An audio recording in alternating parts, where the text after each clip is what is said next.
true story of me. It all started when I was a 10-year-old fifth grader. When I was at rehearsals, everyone's devices including mine started having a weather alert, and I was like, chill out, it's just a thunderstorm. At least that's what I thought. While in reality, there was a huge storm coming, like huge, and I thought it was just a thunderstorm. We started walking to the gym as if nothing happened, but I heard a girl say that the wind will get to about 80 miles per hour. That's when I actually panicked a little. I was shocked, but not much, so we just went to the and continued rehearsing like usual. And I just calmed down until the emergency alert started to beep again, but this time, it said that it could possibly bring a tornado. But, of course, lights out, no power, no good network connection. My dad called me, said that he's outside waiting for me in the car, at least that's what I heard, but he did that right when the storm started.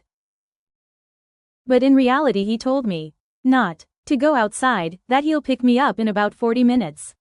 I misheard him because the network was so bad. I told the organizers of the show about this. I asked if I could go. Luckily she said no, because if she said yes, I'd probably be dead. Because they heard that the storm might turn into a tornado, we had to go to the basement. And we also had to leave our stuff in the gym. In the dark, we started to go to the basement. And it was like 5:30 p.m., so there was light outside, luckily. Boom, we're there. Now, it's just a pitch black basement. Luckily the generator turned on. Now it's not a pitch black basement anymore. But then, I see girls crying over a thunderstorm.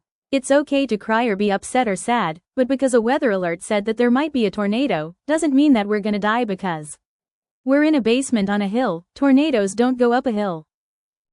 I was surprised, because I stopped being afraid of thunderstorms after 7 years old. There's no one in there who's less than 10. I tried calming them down, but nothing worked. I tried calling my mom, it didn't work, then, my dad, that didn't work either. I didn't really know what to do.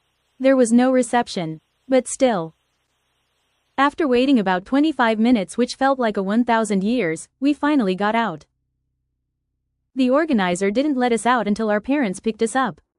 That usually doesn't happen, but I still went to a place with better reception and called my dad to pick me up. Once he picked me up from school, we saw a bunch of trees fallen down. And BTW, we did not have to do what some tornado drills at school do, we just stood there. We got home, and we didn't have power for another 3 days. While people on a different street had power. So I used my watch to text my friend Amy and we wanted to go to the park, and that's what we did. We didn't have school, so we went to the park and saw a million trees fallen down. Well, not actually a million, but a lot. The next day, we had school somehow. But then our homeroom teacher said that there was an actual tornado somewhere not so far away. Also, half of our class didn't have power. In the end, after 3 days, we got power again. And everything was back on track. Thanks for watching.